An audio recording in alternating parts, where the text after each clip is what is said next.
Dobrodošli u još jedan video u produkciji proizvodnje pristanka. Moje ime je Nikša, a danas ću vam govoriti o tome kako prestati odgađati i početi djelovati. Stvarno djelovati. Osobno ne znam nikoga tko nikad nije imao problema sa odgađanjem ili izbjegavanjem, pogotovo onih stvari i obveza koje mu baš i nisu najdraže. To samo po sebi i ne bi bio neki problem kad često ne bi trebali raditi upravo one stvari koje ne volimo kako bi dobili one stvari koje želimo. Bilo da se radi o treningu kako bi imali ljepše tijelo, boljoj prehrani kako bi bili zdraviji ili učenju i vježbanju kako bi svladali neku novu vještinu ili znanje.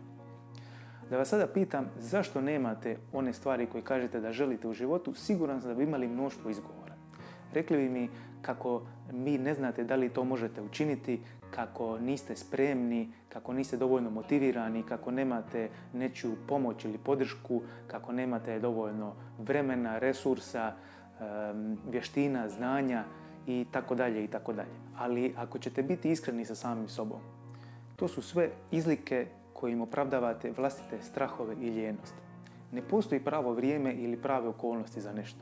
Najbolje vrijeme za posaditi drvo bilo je prije 20 godina, a najbolje drugo vrijeme je danas, sada, kaže kineska poslovica. Ljudi koji su nešto napravili u životu, koji su nešto stvarili, započeli su prije 10 godina, prije godinu dana, jučer. Nisu čekali da imaju sve posloženo, da imaju sve odgovore, nisu čekali da im neko da odobrenje ili da im pomogne. Započeli su s onim znanjima, vještinama i resursima koji su imali u tom trenutku.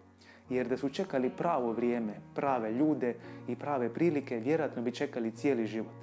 Znate i sami da dok mi planiramo, život se događa. I da nitko neće umjesto vas ostvariti vaše snove.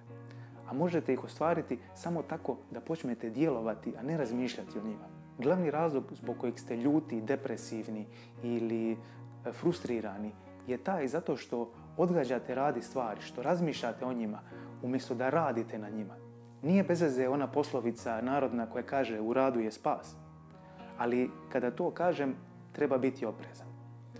Ne spašava svaki rad. Samo rad koji je svrsishodan i koji vas vodi bliže vašim ciljevima je rad zbog kojeg ćete osjećati ispunjenost u vašem životu. Rad koji nije u skladu s vašim ciljevima u vama će stvarati veliki otpor i potrebu za izbjegavanjem. Ako želite identificirati koji su to ciljevi koji su u skladu s vašim temeljnim uvjerenjima i vrijednostima i stvoriti vlastitu misiju i viziju, link za besplatno savjetovanje u kojem ću vas uputiti u pravom smjeru biti će dole u opisu videa. A sada ću vam reći nešto što će mnoge šokirati. Sve što imate u vašem životu, bilo to dobro ili loše, je upravo ono što želite. Jer da vi nešto želite učiniti ili promijeniti, vi bi dosta to učinili ili promijenili. Daću vam jedan primjer iz svoga života kako bi vam to objasnio. Često bi znao reći kad bi čuo neku divnu skladbu na klaviru, ajme meni kako bi bilo lijepo da ja naučim svirati pa da mogu i ja ovo odsvirati. I onda bi na trenutak počeo zamišljati to, ja bi tamo svirao klavir u glavi i onda me jednom prigodom jedan moj prijatelj prenuo iz toj maštarije i rekao: slušaj prijatelju, pa ti uopće to ne želiš, da ti to stvarno želiš, ti već učinio nešto u vezi toga. Već najmanje 10 godina slušam kako ti želiš naučiti svirati klavir, a nisi ništa učinio po tom pitanju. Ja sam mu na to odmahnuo rukom i rekao: ma vidit ćeš ti da ću ja to jednom napraviti, ne brini, i promijenio temu. Ali kad sam se vratio kući, ponovno sam razmislio o onome što je rekao. I bio je u pravu. Da ja to stvarno želim, ja bi učinio nešto u vezi toga.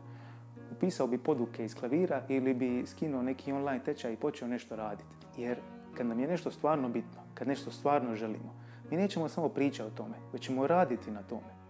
Kada imamo dovoljno dobar razlog, dovoljno jaku želju i pravi cilj, mi ćemo naći način kako to ostvariti.